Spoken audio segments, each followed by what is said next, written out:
Goeiedag! Good day, fellow South Africans, and whoa, what a long day it's been. This is my last video for the day. It's now coming on to, let me have a look. Hang on, I lose track of time here. It's coming at about 6 p.m. Australian time here in Queensland. So another 16-hour day. But it's been a very, very, very productive day, and I'm attaching to this video a video from Natasha Mazzone, who is with the DA, and she's the lady who is a ball of fire. I got to tell you, this lady is on the ball. I'm so impressed by her. It's like Groenewald, you know, there are a couple of, this is just coincidental, they're white parliamentarians, but you listen to them and they make a hell of a lot of sense, okay guys? They really do. When you compare them to the Malemas and the Ramaphosas and the wannabe, never be, Ndidis in South African politics. So, I'm going to play this video. Please remember to subscribe to be kept informed, and have a great day. And I'll be back tonight, about 8 p.m. your time. And this Sunday night, remember, we have a live stream. If you go back a couple of videos, you'll see how to connect to it. All right, guys, take care and see you soon. Chairperson, today is a good day to be a South African. Today is a historic day in our Parliament's history, and a day that should make us all proud to be members of Parliament. Most importantly, today should make us all proud to be South African. When the history books are written, today will be remembered as the day Parliament managed to expose and destroy the monster of state capture in Eskom. Today marks the day that South Africa won. For too long, we as a country were stuck in what seemed to be an unbreakable cycle of corruption, greed, theft, mismanagement, maladministration, and terror. So great was the monster that is state capture that at times it seemed that this monster and the parasites that were feeding off it would never be captured, never mind destroyed. The Public Enterprises Portfolio Committee soon realized that we had become the country's first line of defense. We were on the people's watch, and it was our duty to guard and protect the country from the monster. We had a rocky start. Never before had Parliament embarked on such an ambitious task. We required legal opinions that what we were attempting to do and accomplish was lawful, so that when certain individuals tried to stop us, and believe you me, they tried, we would be armed with everything that we needed. We soon realized that we had a very powerful weapon on our side. We had the South African Constitution, which allowed for us to do our jobs. We were protected, and that's all that was needed. During the inquiry, I began to realize why the mafia have a code of silence known as omerta. Now you see, this code of silence only works if everyone adheres to the same rules. You never talk out, you never flinch, you never give away secrets.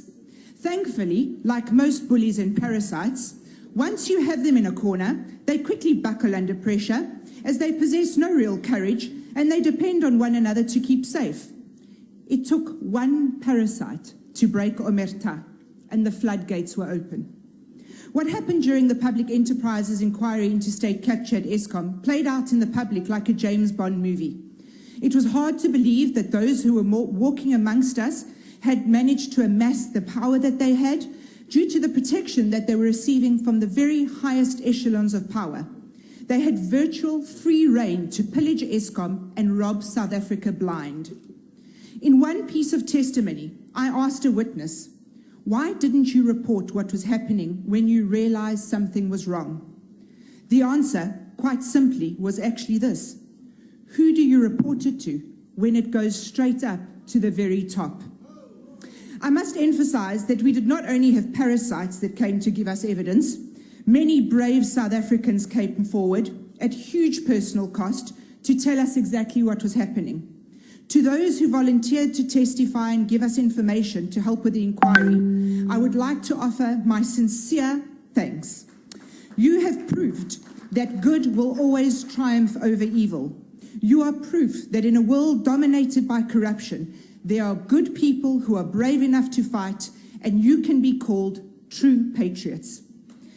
Chairperson, I have thanked him before, but I must, during this, what I consider to be a great South African victory, thank Advocate Fanara, the evidence leader of our committee, just one more time. The history books will remember him as a true South African hero, a fighter for free and fair society. What he personally sacrificed, the hundreds of hours that he put in preparation, in deliberation, and insisting the committee, will never and must never be forgotten. This report is excellently drafted. It has the legal precision and is perfectly frank and a true representation of what happened in the inquiry. However, this report goes one step further in that it makes recommendations to Parliament that action must be taken by this very House against Ms. Dudu Myeni, Mr. Duduzane Zuma, Mr. Tony Gupta, Mr. Atal Gupta, and Mr. AJ Gupta. I believe that this will be the first time that such action is taken by Parliament, and therefore that in itself is historic. This report will be handed over to Deputy Chief Justice Zondo. It will form part of the evidence that he will lead in the state capture inquiry. We as a portfolio take great pride in handing over this report to the Zondo Commission. Our work in defending this country has paid off.